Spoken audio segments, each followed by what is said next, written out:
అదే RTV app వార్తల్ని క్షణాల్లో చదివే అవకాశం ఉంటుంది. ఒక న్యూస్ పేపర్, ఒక టెలివిజన్ ఛానల్ మీ చేతుల్లో ఎప్పుడూ ఉంటాయి. ఆసియా ఖండంలోనే అతిపెద్ద షుగర్ కర్మాగారం బోధన్ షుగర్ కర్మాగారం, బోధన్ నిజాం షుగర్ కర్మాగారం గత ప్రభుత్వంలో హయాంలో మూతపడింది. అయితే తిరిగి తెరిపిస్తామని కాంగ్రెస్ పార్టీ అధికారంలోకి వచ్చాక తెరిపిస్తామని హామీలు ఇచ్చింది. అదే నేపథ్యంలో ఏదైతే సబ్ కమిటీ కూడా వేసింది, షుగర్ ఫ్యాక్టరీ తెరిపిస్తాము, ఖచ్చితంగా అధికారంలోకి వస్తాయి. నిన్న జరిగిన పార్లమెంట్ ఏదైతే అసెంబ్లీ ఎన్నికల్లో బడ్జెట్ సమావేశంలో పూర్తిగా దీనికి సంబంధించి బడ్జెట్ కూడా రూపకల్పన చేసింది.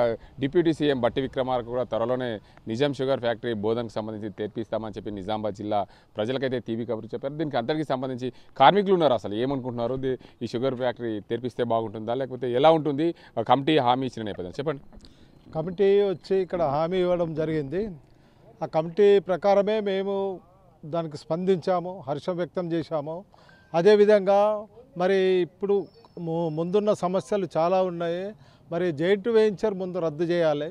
రద్దు చేసిన తర్వాత మాకు రావాల్సినటువంటి బకాయిలు మాకు ఇవ్వాలి. ఎంతోమంది కార్మికులు ఇప్పటిదాకా చనిపోయారు.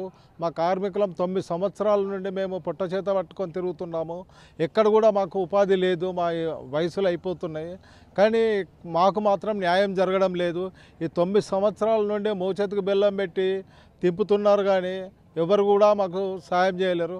అందరూ ధర్నాకోల్, చెర్నాకోల్, ఈ కోల్ ఆ కోల్ అని యాత్రలు చేసిండ్రు, ఎవ్వరు కూడా మాకు సాయం చేయలేదు. ఇప్పుడు వచ్చిన ప్రభుత్వం మరి మొన్న వచ్చేసి లోపలికి వచ్చేసి హామీ ఇవ్వడం జరిగింది. మరి మేము తప్పకుండా తెరిపిస్తాము అని చెప్పడం జరిగింది. అదే మాట కట్టుబడి ఉంటున్నారా అని మన సుదర్శన్ రెడ్డి గారు అప్నా ఫంక్షన్ హాల్కి వస్తే మన లోకల్ ఎమ్మెల్యే వస్తే మేము మెమోరాండం ఇవ్వడానికి వెళ్ళాము. ఆ రోజు మాకు జరిగిన అవమానము చాలా ఘోరమైనది. ఎందుకంటే కార్మికులు లేరు, ఫ్యాక్టరీ లేరు అని నెట్టేయడం జరిగింది మమ్మల్ని. అక్కడ ప్రెస్ వాళ్ళు ఉన్నారు, అన్నీ తీశారు. కానీ ఆ విధంగా చెయ్యొద్దు. ఆయన పీరియడ్లోనే లే ఆఫ్ కానీ ప్రైవేటు కానీ ఆయన పీరియడ్లోనే జరిగినాయి. ఇవన్నీ ఆయన జ్ఞాపకం ఉండాలి. వీళ్ళందరికంటే ముందు ఆయననే ముందుకు రావాలి. కానీ ఇంతవరకు రాలేదు. మరి ఇక్కడ ఫ్యాక్టరీ పరిస్థితి ఈ విధంగా ఉంది. కార్మికులేమో రోడ్ల పంటి తిరుగుతున్నారు. మేము భిక్షాటన చేసినాం సార్. ఇక్కడికి వెళ్ళి హైదరాబాద్ వరకు పాదయాత్ర చేసినాము, ఇక్కడికి వెళ్ళి నిజామాబాద్ దాకా పాదయాత్ర చేసినాము. ఎవ్వరు ఏ రాజకీయ నాయకుడు కూడా మమ్మల్ని పరామర్శించలేదు. మాకు చాలా బాధాకరమైన విషయం. మా పిల్లలకు మేము ఏమని చెప్పుకోవాలి. ఈరోజు సిక్కున్నారు, చాలామందికి షుగర్లు, బీపీలు, చాలా పెరాలసిస్ వచ్చి పడి ఉన్నారు. ₹1 కూడా మేము సంపాదించలే. ప్రైవేటు వ్యక్తుల దగ్గరికి వెళ్ళి మేము సెక్యూరిటీ చేస్తాం సార్ అంటే కూడా మీ ఏజ్ అయిపోయింది, నువ్వు వెళ్ళిపోవచ్చు అంటున్నాం. మేము దయచేసి ఒకటే చెప్తున్నాము, ఇప్పటికైనా ఫ్యాక్టరీని తెరిపించి కార్మికుల కళ్ళల్లో ఆశాభావం వ్యక్తం చేయాలని కోరుకుంటున్నాం. మీరు చెప్పండి, నిన్న జరిగిన అసెంబ్లీ ఎన్నికల్లో జరిగితే చూస్తే ఏదైతే షుగర్ ఫ్యాక్టరీ తెరిపిస్తామన్నారు, దానిపైన మీరు ఏమంటారు? షుగర్ ఫ్యాక్టరీ తెరిపియడానికి చాలా విధి విధానాలు ఉంటాయి. షుగర్ ఫ్యాక్టరీ పిండిగిరిని కాదు, రేపు చాలు చేస్తామంటే అది చాలా ఏది కాదు. ఎందుకంటే షుగర్ కేన్ డెవలప్మెంట్ కావాలంటే కనీసం 3 సంవత్సరాల టైం పడుతుంది. దాన్ని షుగర్ కేన్ రొటీన్ కావాలంటే ఆ లోపు కంపెనీని మీరు సగపెట్టుకోవచ్చు. షుగర్ కేన్ ఇంప్రూవ్మెంట్ గురించి ముందు రైతులకు భరోసా ఇవ్వాలి ప్రభుత్వం. మేము ఉన్నాము, మీరు పెట్టండి అంటే రైతులు పెడతారు. కానీ ఫ్యాక్టరీ చాలా అయితే చెరుకు తీసుకొస్తాం అనేది కరెక్ట్ కాదు. ఫ్యాక్టరీ చాలా అయితే చెరుకు ఎట్లా వస్తుంది? చెరుకు ఉంటే ఫ్యాక్టరీ చాలా అవుతుంది. ఫస్ట్ ప్రభుత్వం ఆ పని చేయాలి. ముందు ఆ పని చేస్తే వ్యవసాయ అధికారులని ప్రతి మండలానికి క్షేత్రస్థాయిలో వ్యవసాయ అధికారులను వేయాలి, వేసి చెరుకు ఇంప్రూవ్మెంట్కి చేయాలి. మేము ప్రభుత్వానికి సలహాలు ఇచ్చేంత పెద్దోళ్ళం కాదు, కానీ మేము ఒకటే కోరుతా ఉన్నాం, డిస్ప్యూట్ మాకు కాదు, dispute in between government and private management. Dispute వాళ్ళ మధ్యలో పెట్టుకొని మమ్మల్ని చంపుతున్నారు. ఇవాళ మొన్న అసెంబ్లీలో కానీ లేకపోతే ఈ కాంగ్రెస్ గవర్నమెంట్ వచ్చినాక కానీ 43 కోట్లు బ్యాంకులకు ఓవర్ డ్రాఫ్ట్ కింద వాళ్ళకి పేమెంట్ చేశారు. కనీసం కార్మికులకు రిలీఫ్ కింద ఒక 5-6 కోట్లు పేమెంట్ చేస్తే కనీసం తొక్కుతో తింటాడు, పప్పుతో తినే పరిస్థితికి వస్తుండే. మేము ఒకటే చెప్తా ఉన్నాం, ఇవాళ కంపెనీ నడవకపోవడం మూలాన గత 14-15 సంవత్సరాలకు వెళ్ళి బోధన్ ఆర్థికంగా ఎంత దిగజారిపోయిందో అందరికీ తెలుసు, ఇక్కడ ఉన్న రాజకీయ నాయకులందరికీ. కనీసం మీరు ఫ్యాక్టరీని రాజకీయంగా కాకుండా బోధన అభివృద్ధికి, ఇక్కడున్న రాజకీయ నాయకులు బోధన అభివృద్ధికి, నిజామాబాద్ జిల్లా అభివృద్ధికి ఏదైనా పాటుపడితే ఉపయోగం. ఎందుకంటే ఉత్పత్తి రంగాలు టోటల్గా కొలాక్స్ అయిపోయినాయి. ఉత్పత్తి రంగాలు మన జిల్లాకు 2 ఉండే, అక్కడ సారంగపూర్ ఫ్యాక్టరీ, ఇక్కడ మన నిజాం షుగర్ ఫ్యాక్టరీ. ఈ 2 ఉత్పత్తి రంగాలు కూడా మూతపడిపోతే ఇవాళ ఛాయ్ అమ్ముకునేటోడు కూడా ఒక 6 నెలలు బతికేవాడు, ఇక్కడికి వచ్చి ఎక్కడికెళ్ళో పనికి వచ్చిన వాళ్ళు బతికేవాడు, బండ్లు కొట్టేటోడు బతికేవాడు, చెరుకు నింపేటోడు బతికేవాడు. మరి ఇవన్నీ బతుకుదారు కరువు అయిపోయినాక మేము ఇవాళ నడుపుతాము అంటే మీరు నడపడంలో మాకేం సందేహం లేదు, నడుపుతారు. కానీ దాని విధి విధానాలు ఏవి ఖరారు చేయకుండా మేము ఫ్యాక్టరీ నడుపుతాం అనేది కరెక్ట్ కాదు. మీ విధి విధానాలు ఇంకో 5 సంవత్సరాలకు తయారు చేసుకోండి. ఎందుకంటే గవర్నమెంట్ లైవ్ గవర్నమెంట్ ఇంకెన్ని సంవత్సరాలని ఉంటుంది. అట్లాగే ప్రైవేట్ యాజమాన్యం కూడా లైవే, ఒక ఫర్మ్ ఉంటుంది వాళ్ళకి. ఈ ఫర్మ్ మీద ఇంకా 100 ఏళ్ళు కొట్లాడతారు వాళ్ళు. కానీ ఏ కారణం లేదు, మేము అసలు దాంట్లో ఇన్వాల్వ్మెంట్ లేము. మమ్మల్ని రోడ్డు మీద వేసి వీళ్ళు కొట్లాడుకుంటే ఇవాళ మా బతుకులని చితికిపోతున్నాయి. కాబట్టి మేము ప్రభుత్వాన్ని ఒకటే కోరుతా ఉన్నాం, ఏమని, మాకు ఏదైతే మీరు బ్యాంకులకు రిలీఫ్ ప్రకటించినరో అట్లాగే కార్మికులకు కూడా కొద్దిగా రిలీఫ్ ప్రకటించండి. ఫైనలైజేషన్ అయ్యేదాకా. ఫైనలైజేషన్ కావాలంటే సుప్రీంకోర్టులో కేసు ఉంది, అది విత్డ్రా కావాలా, జాయింట్ వెంచర్ రద్దు కావాలా, గోకరాజు గంగరాజు లావాదేవీలు మాట్లాడుకోవాలా, ఈ అన్నిటికి మీకు టైం పడుతుంది. కాబట్టి మేము ఒకటే కోరుతా ఉన్నాం, మాకు రిలీఫ్ ప్రకటించండి ఇమీడియట్గా. కనీసం 15-20 రోజులన మా ఎమ్మెల్యే గారు, లోకల్ ఎమ్మెల్యే గారు కొద్దిగా ఇనిషియేటివ్ తీసుకొని కార్మికులను బతికించడానికి ఒక 5-6 కోట్లు రిలీజ్ చేయిస్తే, లేదు ఇక్కడ ఉన్న ఎంపీ గారు కానీ ఎంపీ ఫండ్లకి వెళ్ళన్నా ఒక 5-6 కోట్లు రిలీజ్ చేస్తే కనీసం కార్మికుడు, నేను ఇంతకుముందే చెప్పాను, పచ్చడితో తింటాడు, పప్పుతో అన్నది తింటాడు. మేము ఒకటే రిక్వెస్ట్ చేస్తున్నాం ప్రభుత్వాన్ని, కార్మికులను ఆదుకోండి.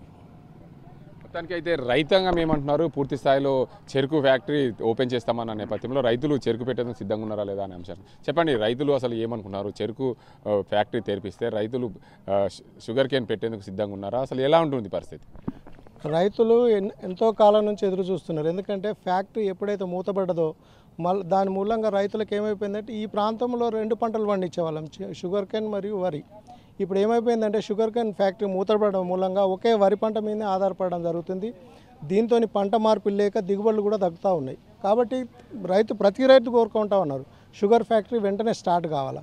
వెంటనే స్టార్ట్ అయితేనే మాకు 2 పంటలు ఉంటాయి, మాకు కూడా నీటి వసతి, అది అన్ని సౌకర్యాలు కూడా కల్పించుకునే అవకాశం ఉంటుంది. కాబట్టి రైతులందరూ కూడా షుగర్ ఫ్యాక్టరీ వెంటనే స్టార్ట్ కావాలా అనే కోరుకుంటా ఉన్నారు. ఇప్పుడు ముఖ్యంగా చాలామంది డౌట్ పడుతూ ఉన్నారు, ఏమని, షుగర్ కేన్ పెడతారా రైతులు, అలవాటు పడి తప్పిపోయింది కదా అని. కానీ చాలామంది రైతులు ఇప్పుడు కొత్త టెక్నాలజీ వచ్చింది, షుగర్ హార్వెస్టింగ్ కోసం మిషనరీ వచ్చింది. కాబట్టి చాలామంది రైతులు చెరుకు పెట్టడానికే ముందుకు వస్తున్నారు. ఏదైతే కాంగ్రెస్ ప్రభుత్వం వచ్చిన తర్వాత ఏదైతే ఫ్యాక్టరీని తెరిపిస్తామని సభా సంఘం వేసి వాళ్ళందరూ ఇక్కడికి వచ్చి పరిశీలించిన తర్వాత రైతులలో కొంత నమ్మకం ఏర్పడ్డది. తర్వాత ఇప్పుడు సుదర్శన్ రెడ్డి గారు ఎప్పుడు వచ్చినా, మా ఎమ్మెల్యే గారు, ఆయన రైతు పక్షపాతి, రైతుల గురించి ఆలోచిస్తాడు. కాబట్టి ఆయన కూడా ఇదే విషయం గమనించిండు. 2 పంటలు ఉంటేనే ఇక్కడ రైతు ప్రాంత ప్రజలు బాగుపడతారనే ఉద్దేశంతో ఉన్నారు. కాబట్టి ఆయన కూడా ఖచ్చితంగా ఏర్పాటు చేపిస్తామని ప్రతి వచ్చినప్పుడల్లా అందరితో చెప్తా ఉన్నారు. ఏదైతే ఉన్న ఫ్యాక్టరీ స్టార్ట్ చేయకపోతే కూడా కొత్త టెక్నాలజీతో తక్కువ ఖర్చుతో కొత్త ఫ్యాక్టరీ ఏర్పాటు చేపిద్దామని దాంతో ఉన్నారు. కాబట్టి మేమందరం రైతులందరం ఖచ్చితంగా నమ్ముతున్నాం, ఇప్పుడు లేకపోతే నెక్స్ట్ ఇయర్ అయినా కానీ ఖచ్చితంగా షుగర్ ఫ్యాక్టరీ స్టార్ట్ అవుతుంది, రైతులందరూ బాగుపడతారని సందర్భంగా నేను తెలియజేస్తా ఉన్నాను. మీరు చెప్పండి, ముఖ్యంగా రైతాంగం కోసం ఈ ఫ్యాక్టరీ ఇక్కడ తెరిపిస్తే బాగుంటుందా, ఇంకో ప్రాంతానికి షిఫ్ట్ చేస్తే బాగుంటుందా?